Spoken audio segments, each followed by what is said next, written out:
Well, we're going to be back in the book of Nehemiah today, and we'll be in chapter number 2. And this is just such a wonderful book. It's a book that's easy to teach. It's a book that's easy to preach because when you read through it, it just kind of gives you its own outline. But the title of the message is Rise Up and Build, and we'll start by looking at the first 2 verses. But that was really, Rise Up and Build is really kind of the theme of the book. You know, Nehemiah received the word about the condition of the city, and he begins to plan and to pray about what can be done to revitalize that city. And so the first thing I see when I read chapter 2 is that we need to be faithful to the task at hand. Listen in verses 1 and 2. In the month of Nisan, in the 20th year of King Artaxerxes, and last week we said that'd be about 445 BC, when wine was before the king, I took up the wine and gave it to the king. Now, if you remember, Nehemiah was the cupbearer, and he was a very important person in the king's court because he would sip the wine and taste the food before it ever got to the king, and that way, if it was poisoned, Nehemiah died instead of the king. So it was a good thing for the king, but could be a bad thing for Nehemiah. Now, Nehemiah says, I had not been sad in the king's presence, and the king said to me, why is your face sad, seeing you're not sick? This is nothing but sadness of the heart. Then I was very much afraid, because if Nehemiah was afraid, it could affect the king. If Nehemiah was afraid, the king might think there was a conspiracy. So that's one reason that he was frightened. Now, last week when we read chapter 1, verse 1, and we compare it to chapter 2, verse 1, we see that 4 months has elapsed between the time that Nehemiah received the report of Jerusalem's dire conditions and the opportunity that he has in this chapter to actually speak to the king. So Nehemiah has been praying during this time period and trying to work things out about how he can speak to the king. You know, 4 months were not spent in idle speculations, but fervent supplications as he was seeking God's will and seeking a plan to present to the king. Hudson Taylor, a wonderful missionary to China, once said, many Christians estimate difficulty in the light of their own resources, and thus they attempt very little and they always fail. All giants have been weak men who did great things for God because they reckoned on his power and presence to be with them. Now notice again what Taylor said. Many Christians estimate their difficulty in the light of their own resources. Nehemiah wasn't doing that. He was praying and saying, God, you provide the resources. He was right in doing that. As the cupbearer, he didn't have the privilege to go and just speak to the king. He had to remain silent until he was spoken to. And then the king might ask him, he might ask his opinion on something, but Nehemiah was waiting for God to open the door.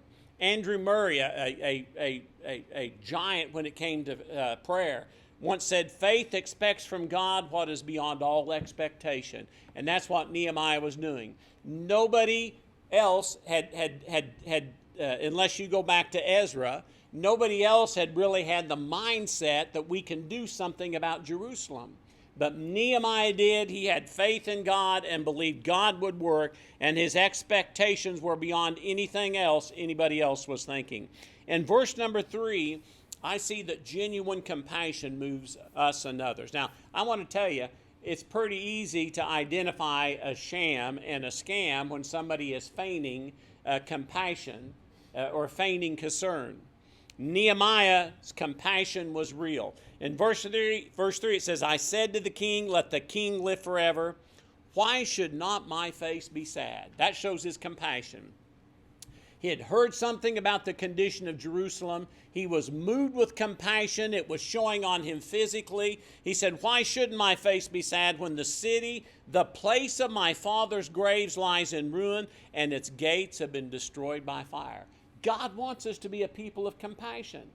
Jesus was a person of compassion. We're told in Matthew 9, around verse number 35, when he saw the multitudes, he was moved with compassion because he saw them as sheep having no shepherd. Notice what Paul wrote in Colossians 3, verses 12 and 13.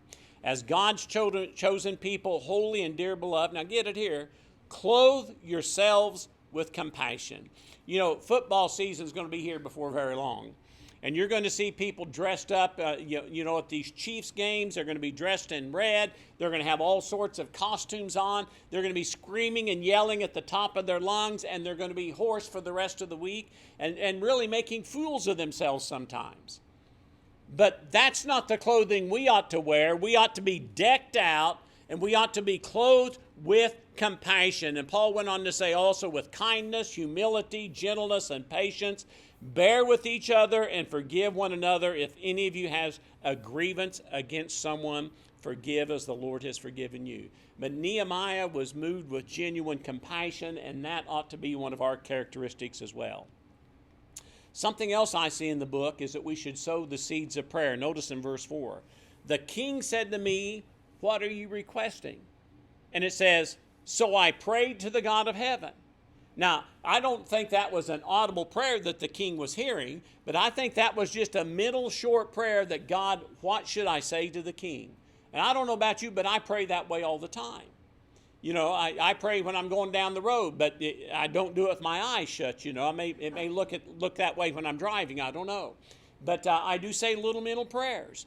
And sometimes when I drive by somebody's house, I'll just, a middle prayer, God, that person there, I pray you'll speak to them about their need of Christ. But we need to sow the seeds of prayer. Nehemiah is a book of 13 chapters. It's not very long. But in those 13 chapters, we find Nehemiah praying 11 different times. And some of those prayers were just like this little sentence prayer or middle prayer about, Lord, what should I say? But brief prayers can result in bountiful blessings. In Mark 14:30, Peter cried out a prayer of 2 words, save me. In Mark 10:51, the blind man said, Rabbi, I want to see. Now, these are not long, eloquent prayers, but they were heartfelt prayers. And then in Luke 17:13, the 10 lepers prayed, Jesus, Master, have mercy on us. In Luke 18:13, the tax collector said, God, be merciful to me, a sinner. In Luke 23:42, the thief on the cross said, Lord, remember me in paradise. And Jesus answered each and every one of those brief prayers.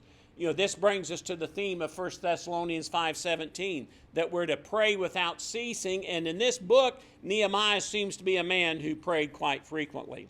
Now, when Paul said pray without ceasing, that's an interesting word there. And it means, it's the idea of, without ceasing is the idea of a dry, hacking cough. I have those every year during what I call allergy season. When it gets real hot and there's a lot of dust and the wind gets to blowing and that pollen gets to going and my eyes will water and they'll itch and I'll just have that annoying little cough.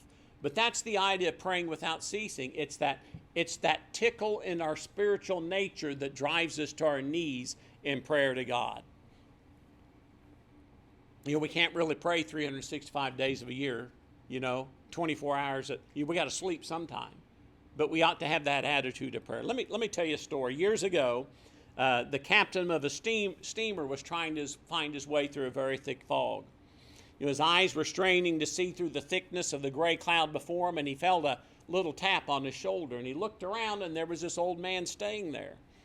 And the old man said, I've come to tell you that I need to be in Quebec on Saturday. And it was Wednesday at that time.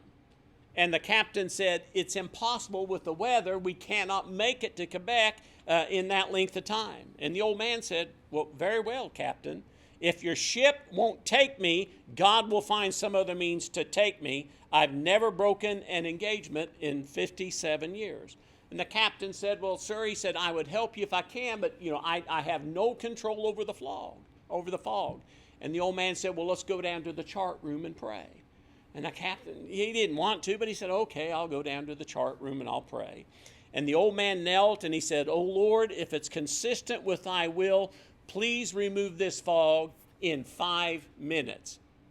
In 5 minutes. He was being very specific. He said, you know the engagement that you made for me in Quebec on Saturday, and I believe it's your will to be there with me.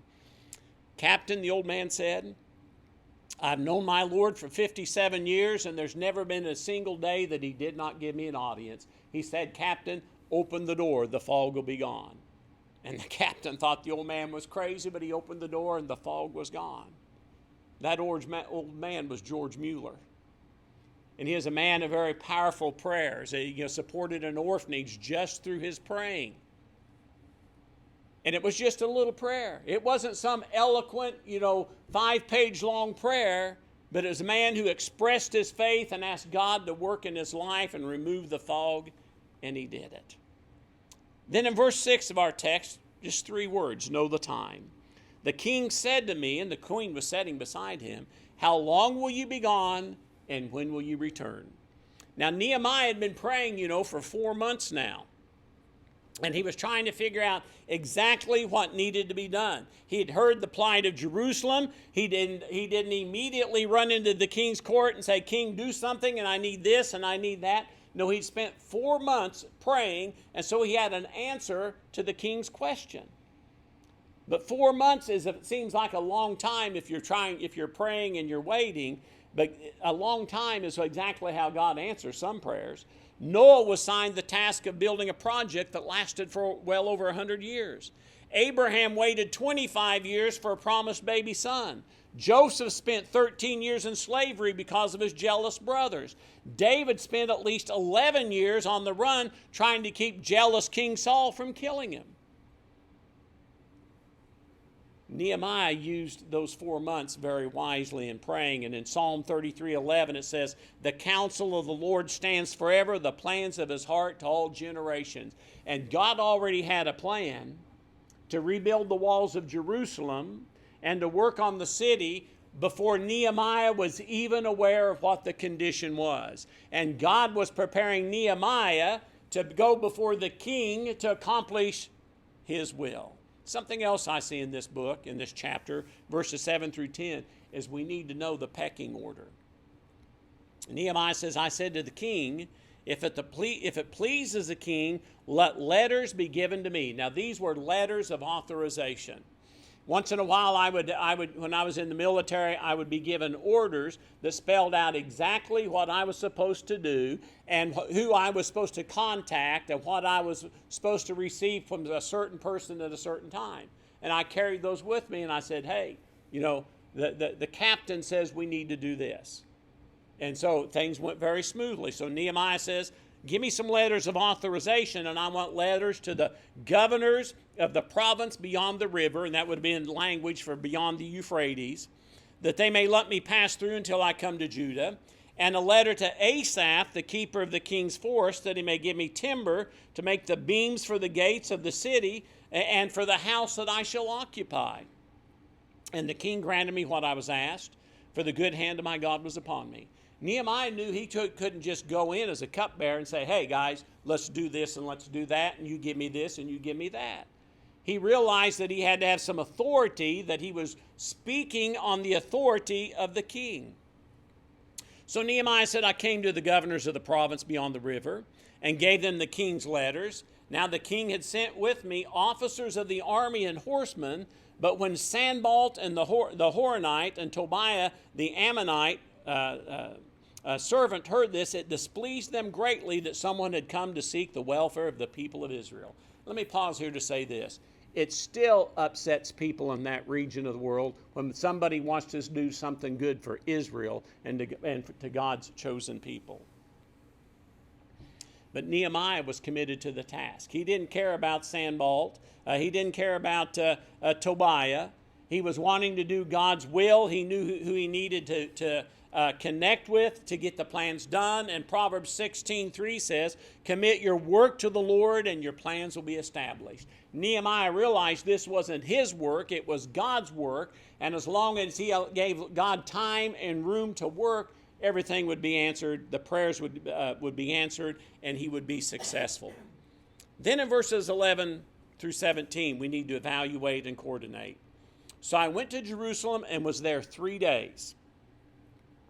3 days assessing the situation, 3 days kind of setting up a base camp and getting things started and organized.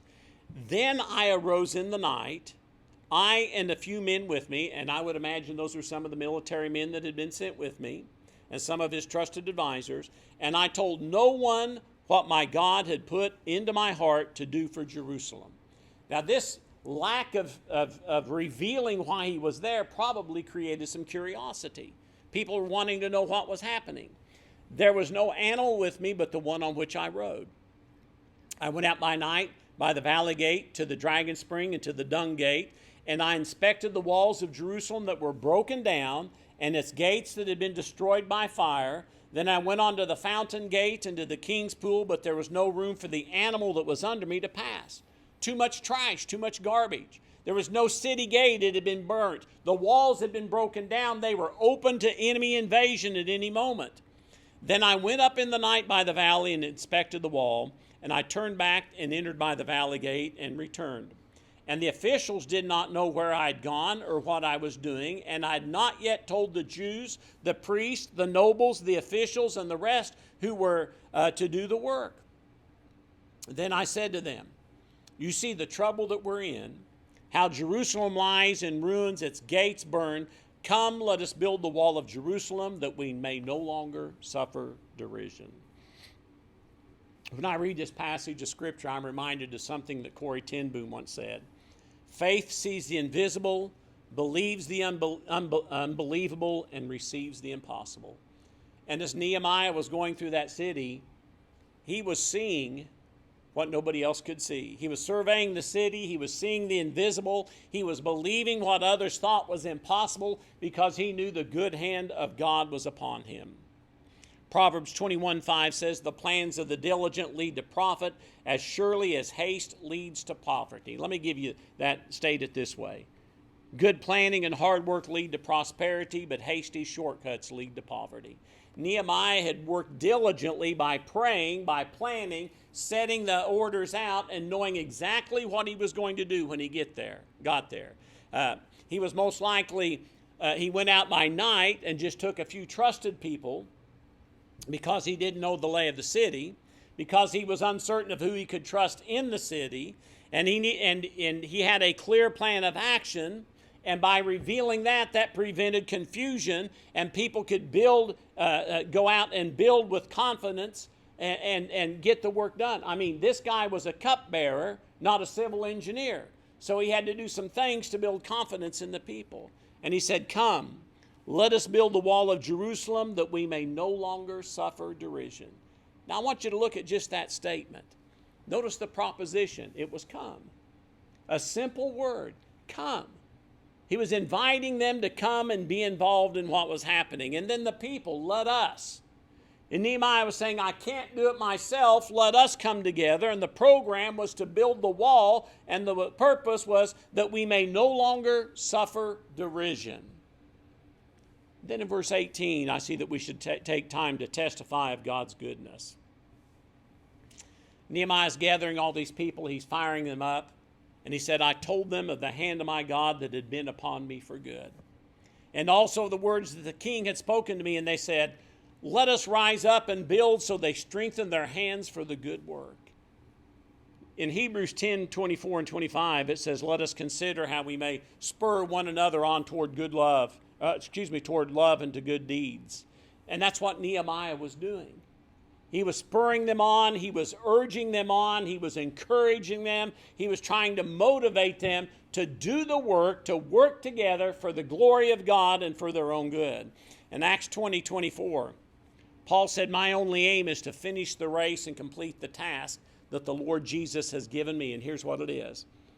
Paul said it was the task of testifying to the good news of God's grace. And that's what he was trying to get the people to do, was to realize that God's hand was upon them. And as they laid every rock in place on that wall, added a little mud as mortar and moved on to the next and to the next, it was a testimony of what God was doing for the city of Jerusalem and saying, our God is alive. When people hear what God is doing for you, and what God has done for you, it motivates them to participate in the Lord's work. And that's when they say, let us be a part of the work. Let us help you rise up and build. Something else I see in this chapter in verses 19 and 20 is there's times that we need to take a stand. And when we take a stand, sometimes there's times we have to stand alone.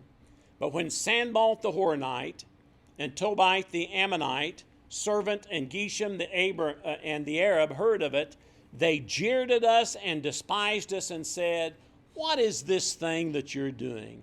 Are you rebelling against the king?" Now, to begin with, that was just a foolish statement because he came and he had letters from the king saying this is what he could do. Nehemiah says, I replied to them, "The God of heaven will make us prosper.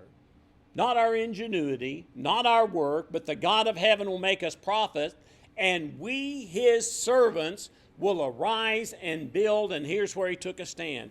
But you have no portion or right or claim in Jerusalem. And in a way, he was saying, shut up, shut your yap, and get out of our way, because we're going to accomplish God's work. In 1 Samuel 2:10, it says, and I love this, it says, "The adversaries of the Lord shall be broken to pieces against them." Now listen, against them he will thunder in heaven. The Lord will judge the ends of the earth. He will give strength to his king and exalt the power of his anointed.